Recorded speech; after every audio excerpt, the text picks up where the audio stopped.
अल्हम्दुलिल्लाहि रब्बिल आलमीन वस्सलातु वस्सलामु अला सय्यिदिल मुरसलीन अम्मा बअद फ़अऊज़ु बिल्लाहि मिनश शैतानिर रजीम बिस्मिल्लाहिर रहमानिर रहीम अस्सलातु वस्सलामु अलैका या रसूलल्लाह व अला आलिका व अस्हाबिका या हबीबल्लाह अस्सलातु वस्सलामु अलैका या नबीयल्लाह व अला आलिका व अस्हाबिका या नूरल्लाह।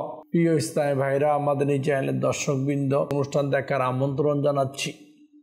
আল্লাহ রসুল সাল্লাল্লাহু তাআলা আলাইহি ওয়াসাল্লামের উপর দরুদ শরীফ পড়ার অগণিত ফজিলত বারাকাত রয়েছে। মুজামে কবির কিতাবের মধ্যে রয়েছে।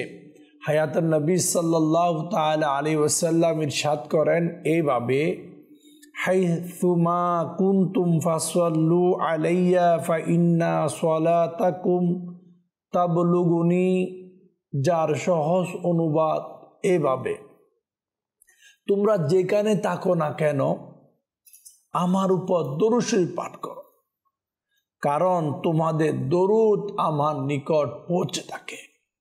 প্রিয় ইসলামী ভাইরা, মাদানী চ্যানেলের দর্শকবৃন্দ, আমার নবী সাল্লাল্লাহু তাআলা আলাইহি ওয়াসাল্লাম এর যেই ফরমান, আমি আপনি যেখানে দরুদ শরীফ পড়ি না কেন এই দরুদ শরীফ আমার নবীর দরবারে পৌঁছে থাকে। আসুন আমরা নিজেকে আল্লাহ রসুল সাল্লাল্লাহু তাআলা আলাইহি ওয়াসাল্লামের ভালোবাসা মোহাব্বত পাওয়ার নিয়তে দরুদ শরীফ পাঠ করার অভ্যাস করি। সাল্লু আলাল হাবিব সাল্লাল্লাহু তাআলা আলা মুহাম্মদ সাল্লাল্লাহু আলাইহি ওয়াসাল্লাম। হুনাইনের যুদ্ধে আল্লাহ রাসূল সাল্লাল্লাহু তাআলা আলাইহি ওয়াসাল্লাম এমন অধিক হারে দান করেছে যার গণনা করা সম্ভব না, যার হিসাব করা সম্ভব না।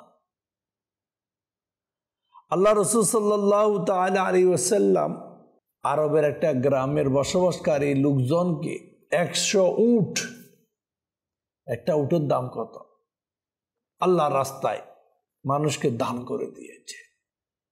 আমার নবী সাল্লাল্লাহু তাআলা আলাইহি ওয়াসাল্লাম দিল এত বিশাল যার কোনো তুলনা নাই। মিশকাতুল মাসাবিহ কিতাবের মধ্যে একটা হাদিসে মুবারাকা খুব সুন্দরভাবে রয়েছে। এভাবে আমার নবীর একজন সাহাবী, যিনি ইসলাম গ্রহণ করার পূর্বের ঘটনা বর্ণনা করতেছেন, উনি বলেন, ওনার নাম হচ্ছে সাফওয়ান বিন উমাইয়া রাদিয়াল্লাহু তাআলা আনহু। উনি বলেন, ইসলাম গ্রহণের পূর্বে হুনাইনের যুদ্ধে আল্লাহ রাসূল সাল্লাল্লাহু তাআলা আলাইহি ওয়াসাল্লামের কাছে পাহাড় ভর্তি, দুই পাহাড়ের মাঝে যে জঙ্গল ছিল তার পুরা জঙ্গল ভর্তি ছাগল ছিল। আল্লাহ রাসূলের সাল্লাল্লাহু তাআলা আলাইহি ওয়াসাল্লামের কাছে হযরত সাইয়েদনা সাফওয়ান বিন উমাইয়া রাদিয়াল্লাহু তাআলা আনহু ওই ছাগলগুলি প্রার্থনা করলেন, আমাকে দিয়ে দেন। আখিরি নবী সাল্লাল্লাহু তাআলা আলাইহি ওয়াসাল্লাম হুনাইনের যুদ্ধের দুই পাহাড়ের মধ্যখানে জঙ্গলের মধ্যে যত ছাগল ছিল সব সাফওয়ান বিন উমাইয়া রাদিয়াল্লাহু তাআলা আনহুকে দিয়ে দিল। উনি যখন ইসলাম গ্রহণ করেনি তখন সাফওয়ান বিন উমাইয়া রাদিয়াল্লাহু তাআলা আনহু উনার গোত্র, উনার খানদান, উনার বংশ এলাকায় গিয়ে নিজ সম্প্রদায়কে বলল, হে আমার সম্প্রদায়, তোমরা ইসলাম গ্রহণ করো, ইসলামকে কবুল করো, কেননা আল্লাহ পাকের শপথ, মুহাম্মদ সাল্লাল্লাহু তাআলা আলাইহি ওয়াসাল্লাম এর মতো আর দানশীলতা কেউ নাই। উনি যাকে দেয় তাকে তার সমস্ত অভাব দূর করে দেয়, এইভাবে দান করে থাকে। আমাদের কি হালত এভাবে রয়েছে যেভাবে আমার আপনার আকা, আমার আপনার নবী, আমার আপনার ঈমান নবী মুহাম্মদ রাসূলুল্লাহ সাল্লাল্লাহু তাআলা আলাইহি ওয়াসাল্লামকে যাকে আমরা ভালোবাসি, দাবি করি, ভালোবাসা বলে আছে বলি, আমি আপনি কি এই দান খায়রাতকে এভাবে নিয়েছি? যদি এভাবে নিতাম তাহলে আমার এলাকায় আজকে গরিব, অভাবী, খাদ্য বস্ত্র অভাব ব্যক্তি খুব কমে থাকত। হায়াতুন নবী সাল্লাল্লাহু তাআলা আলাইহি ওয়াসাল্লাম সম্পর্কে হযরত সাইয়েদনা সাফওয়ান বিন উমাইয়া রাদিয়াল্লাহু তাআলা আনহু বলেন, আল্লাহ রাসূল সাল্লাল্লাহু তাআলা আলাইহি ওয়াসাল্লাম আমাকে এত সম্পদ দান করেছে, সম্পদ দিয়ে যাচ্ছে, অথচ এর আগে আমি ওনাকে অপছন্দ করতাম, কিন্তু ওনার দানশীলতা, ওনার উদারতা, ওনার দয়া পরবশ, ওনার মানুষকে দেওয়ার যে অ্যাক্টিভিটিস, দিল খুলে দেওয়া, এটা দেখে আমি সবচাইতে বেশি আমার নবী সাল্লাল্লাহু তাআলা আলাইহি ওয়াসাল্লামকে মোহাব্বতকারী হয়ে গেলাম। নেহি সুনতা হি নেহি মাঁগনে ওয়ালা তেরা, वाह क्या जो दो करम है शाहे बतहा तेरा, नहीं सुनता ही नहीं मांगने वाला तेरा। আমার নবীর দরবার এমন একটি দরবার যেখানে না নাই, লা নাই, যে যেটার জন্য যাই আল্লাহ পাকের দয়ায় তাকে প্রদান করা হয়। উলামায়ে কেরাম কি বলেন? উলামায়ে কেরাম বলে, আল্লাহ রাসূল সাল্লাল্লাহু তাআলা আলাইহি ওয়াসাল্লামের সেই দিনের দানশীলতা, অর্থাৎ হুনাইনের যুদ্ধের দিনে আমার নবী যে দান খায়রাত করলো, সেই দিনের দানশীলতা দুনিয়ার কোনো বাদশাহ সারা জিন্দগি যে দানশীলতা, যে দান খায়রাত করে একজন বাচ্চা, তার চাইতেও বেশি ছিল ওই দিনের একদিনের দান সদকা খায়রাত, যেটা আমার নবী সাল্লাল্লাহু তাআলা আলাইহি ওয়াসাল্লাম করেছেন। মানুষের বিল লেগে গেছে, সবাইকে দিচ্ছে, কাউকে না করে নাই। আখের গ্রাম্য লোক এসে চাদর দিয়ে আমার নবীর গলা মুবারকে এভাবে টান দিয়েছে, শক্তভাবে, একদম জোরে, আঘাত অবস্থা। আমার নবী সাল্লাল্লাহু তাআলা আলাইহি ওয়াসাল্লামের নূরানি শরীর মুবারকের মধ্যে চিহ্ন বসে যায় কাপড়ের, এমন ভাবে সেই চাদর দিয়ে আমার নবীকে ব্যথা দিয়েছে।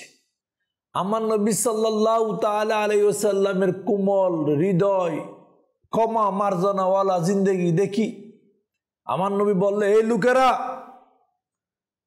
তোমরা কেন তাড়াহুড়া করছো? হাদিসের মূল কথা, তোমরা কেন তাড়াহুড়া করছো? নবী বলছে যে, ওয়াল্লাহ তোমরা আমাকে কোনো সময় কিফন হিসাবে পাবে না। আজকে যদি আমরা কাউকে দান করি, কেউ যদি আমাকে ধাক্কা দেয়, কুনি মারে, আঘাত করে, আমরা বলি একে বের কর, একে বের কর, এ জালিম, একে শাস্তি দেয়। কিন্তু এত লোকের মাঝে দানশীলতা, আমার নবীর উদারতা, তারপরও লোকেরা আমার নবীকে কষ্ট দিয়েছে, চাদরের আঘাতে জর্জরিত করেছে, কিন্তু আমার নবীর দানশীলতা বন্ধ করে নাই।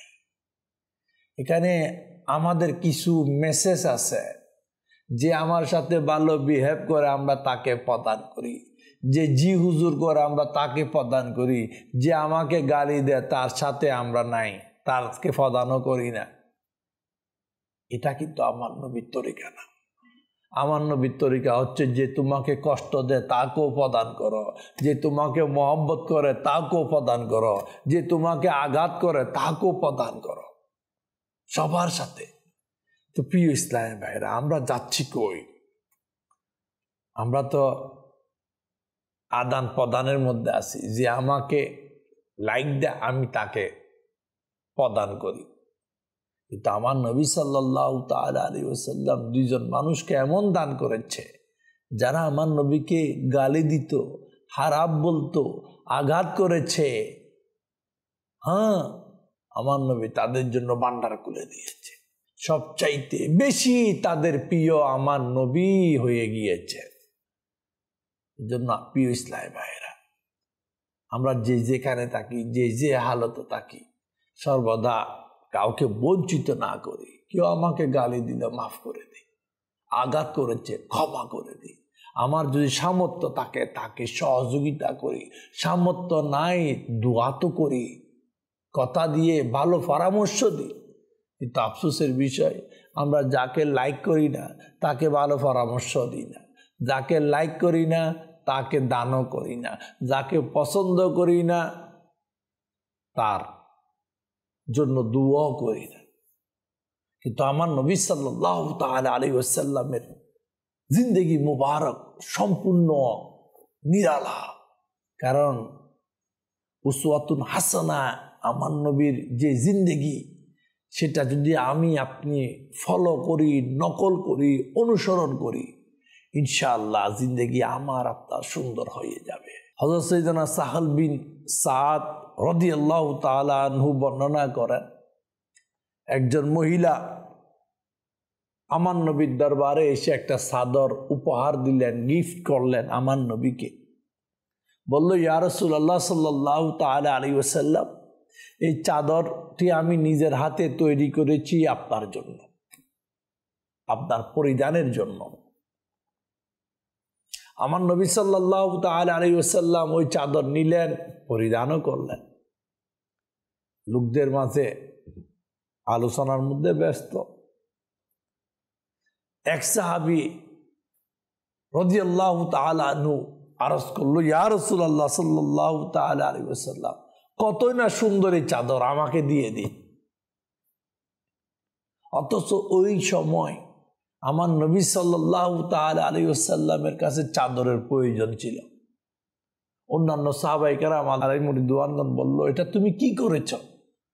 তুমি জানো আমার নবীর কাছে চাদর মুবারকের প্রয়োজন আছে, চাদরের ঘাটতি আছে, এটা ওনার প্রয়োজন, তুমি কেন এটা চেয়ে নিলে? তুমি কেন এটা করলে? তখন ওই সাহাবী রাদিয়াল্লাহু তাআলা আনহু কি বলল?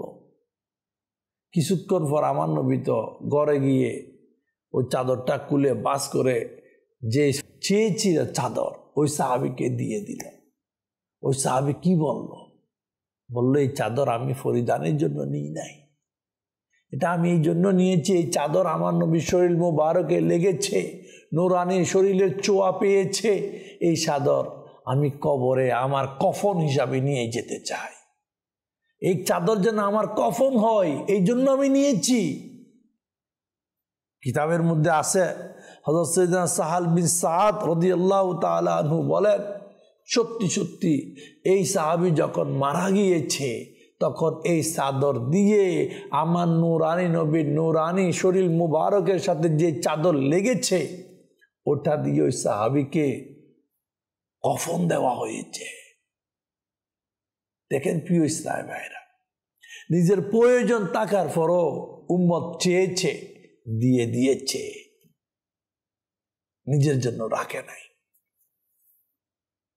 আজকে আমি আপনি একটু দেখি, আমার আপনার আশেপাশে অনেক ফরিয়াদকারী, সোয়ালকারী আমার আপনার ঘরে আসে, দোকানে আসে, অফিসে আসে।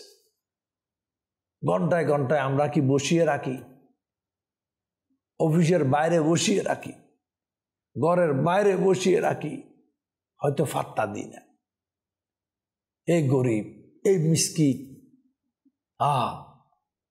একজন গরিব, এতিম, মিসকিন, অভাবীকে ঘন্টার পর ঘন্টা বাহারে বসিয়ে রাখার পর তাকে ইন্তজার, অপেক্ষার কষ্ট দিই। কিন্তু যদি আমার আপনার কোনো শুভাকাঙ্ক্ষী এসে যায়, হাত তার সাথে সাক্ষাৎ করে নি। বন্ধু আসলে সাক্ষাৎ করে নি, বস আসলে সাক্ষাৎ করে নি, উজির মন্ত্রী নেতা আসলে সাক্ষাৎ করে নি, কিন্তু ফকির আসলে দরজাও করি না, তার সাথে কথাও বলি না, তার সাথে সাক্ষাৎও করি না, তাকে ঘন্টার পর ঘন্টা বসিয়ে রাখি। কিন্তু দুনিয়াবি মালদার আসলে তার জন্য ওয়েলকাম, লাল গালিচার শুভেচ্ছার স্বাগতম বলি। আমরা কোথায় যাচ্ছি? আমার নবী সাল্লাল্লাহু তাআলা আলাইহি ওয়াসাল্লাম গরিবদেরকে ভালোবাসতো, অসহায়দেরকে ভালোবাসতো, এতিমদেরকে ভালোবাসতো, মিসকিনদেরকে ভালোবাসতো, বিধবাদেরকে আশ্রয় দিত, ফকিরদের অভাব দূর করত। আমরা কোথায় যাচ্ছি? কোন দিকে যাচ্ছি আমরা? আজকে যারা ফকির, মিসকিন, গরিব, অভাবী, যাদেরকে সময় দেওয়ার টাইম নাই, যাদের সাথে ভালো দুটি কথা বলার সময় আমরা বের করি না, যাদেরকে ফাত্তা দিনা লিফ করাই না, শুনো এই গরিব মিসকিন এরা যদি নেক আমল করে, আমার আপনার চাইতে ধনবান ভৈষওয়ালার চাইতে 500 বছর আগে জান্নাতে যাবে। আর আল্লাহ পাক জান্নাতীদের কোনো আশাকে অপূর্ণ রাখবে না। তাদের সাথে সুসম্পর্ক করি, কাল কিয়ামতে যদি ফেসে যায় এরা যেন সুপারিশ করে, এরা যেন আল্লাহর কাছে ফরিয়াদ করে, মাওলা আমি অভাবে ছিলাম, এই বান্দা আমাকে দান করেছে, মাওলা আমি ক্ষুধার্ত ছিলাম, এ আমাকে আহার দিয়েছে, মাওলা আমার বস্ত্র ছিল না, সে আমাকে বস্ত্র দিয়েছে, মাওলা আমার মাথা গুজার ঠাই ছিল না, সে আমাকে ঘরের ব্যবস্থা করে দিয়েছে, মাওলা আমার ঘরের টিন দিয়ে পানি পড়তো, সে টিনের বদলায় ছাদ করে দিয়েছে, আমার ছেলে সন্তানকে পড়ার কোরআন পড়ার ব্যবস্থা করে দিয়েছে, অসুস্থতার কারণে আমি জর্জরিত অভাবে গ্রেফতার ছিলাম, এই বান্দা আমাকে মুশকিলাতে উদ্ধার করেছে, মাওলা আজকের এই বিপদে তাকে তুমি আসানি করো। এই কথা বলার লোক কি পাবো আমরা? একটু চিন্তা করি। আজকে আমরা তো শুধু ধনবান, ক্ষমতাবান, অবস্থা সম্পন্ন যারা, তাদের সাথে বন্ধুত্ব করি, কিন্তু এই ধরনের যারা হত দরিদ্র, অভাবী, এতিম, কিতাবে আছে এতিমের মাথায় হাত বুলিয়ে দেওয়া, যতগুলি চুল হাতে লাগে তত নেকি, তত নেকি।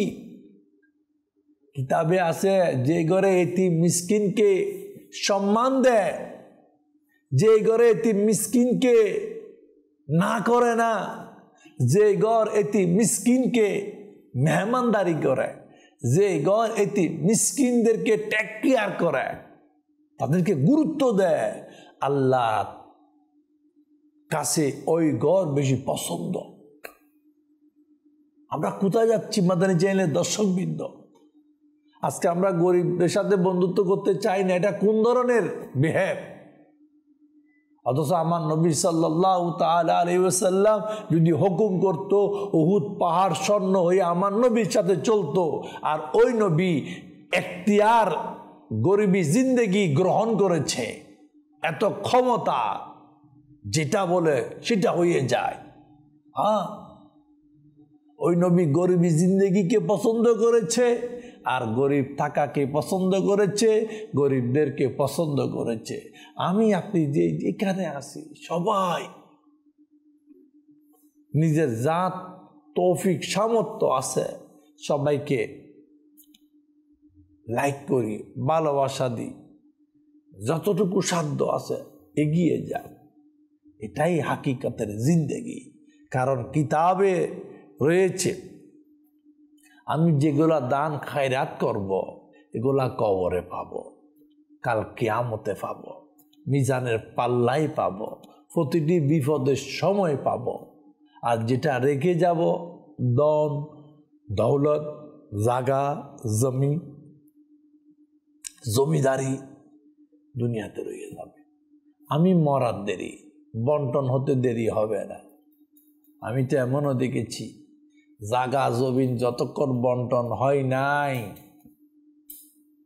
বাপকে ততক্ষণ কবর দিতে দেয় নাই। এটা আমার দেশের ঘটনা। অথচ ইসলাম বলে মানুষ মারা গেলে তাড়াতাড়ি দাফন করো। এরা বাঘ বাটোয়ারি নিয়ে ছেলেরা ঝগড়া লেগে গেছে, দাফন করবে কে? বলে পরে আগে এগুলো ঠিক করো। এটাই জিন্দেগি, এটাই হাকিকত। আমরা কোথায় যাচ্ছি একটু দেখা দরকার। আমরা আমাকে নিজেকে একটু বাঁচাই পরকালের আযাব থেকে, মুশকিলাত থেকে, কবরের ভয়ানক কঠিন মুসিবত থেকে। সদকা খায়রাত, দান খায়রাত, এটা যত করব তত আমার আপনার লাভ। অসুস্থ রোগীদেরকে সদকার মাধ্যমে ট্রিটমেন্ট করি, যাদের তৌফিক আছে মেডিকেল তৈরি করি, বিনা মূল্যে ওষুধ বিতরণ করি, চিকিৎসা দিই, ছেলেদেরকে কোরআন পড়ার ব্যবস্থা করি, আলিম বানাই, হাফিজ বানাই। অনেক মহল্লা ছেলে আছে অর্থের অভাবে পড়তে পারে না, তাদেরকে নেককার হাফিজ, আলিম, ইমাম, খতিব বানায়, এরা সদকায়ে জারিয়া হবে। অনেক এলাকায় অনেক বড় বড় বিল্ডিং আছে, কিন্তু তার বাড়ির সামনে রাস্তাটা খুব খারাপ। ও ভাই, রাস্তা বানিয়ে দেওয়া সদকায়ে জারিয়া, সরকার করবে, দাঁড়িয়ে আছে। আজকে একজনের বাড়িতে গেলাম, বিশাল বাড়ি, সামনের বাড়ি, তার বাড়ির সামনে রাস্তা গোলা খাত, পানি জমে আছে, গাড়ির কষ্ট, কোটি কোটি টাকার মালিক। কয় টাকা লাগে রে ভাই? যার বাড়ির সামনে রাস্তা, আমি নিজে আমারটা মেরামত করে দিলাম, আপনি আপনারটা করে দেন, আপনি আপনারটা করে দেন, যার বাড়ির সামনে রাস্তা সে নিজে মেরামত করে দেন, অটোমেটিক তো সুন্দর হয়ে যায়। সদকায়ে জারিয়া এটা করার আমাদের মন মানসিকতা নাই। উল্টা সিধা ফতে খরচ করার অনেক মন মানসিকতা আছে। আল্লাহ বুঝার তৌফিক দান করুন। মাদানী চ্যানেলের দর্শকবৃন্দ, আজ এই পর্যন্ত। আগামী অনুষ্ঠান আবার দেখা হবে। মাদানী চ্যানেল দেখতে থাকি। সাল্লু আলাল হাবিব সাল্লাল্লাহু তাআলা আলা মুহাম্মদ সাল্লাল্লাহু আলাইহি ওয়াসাল্লাম।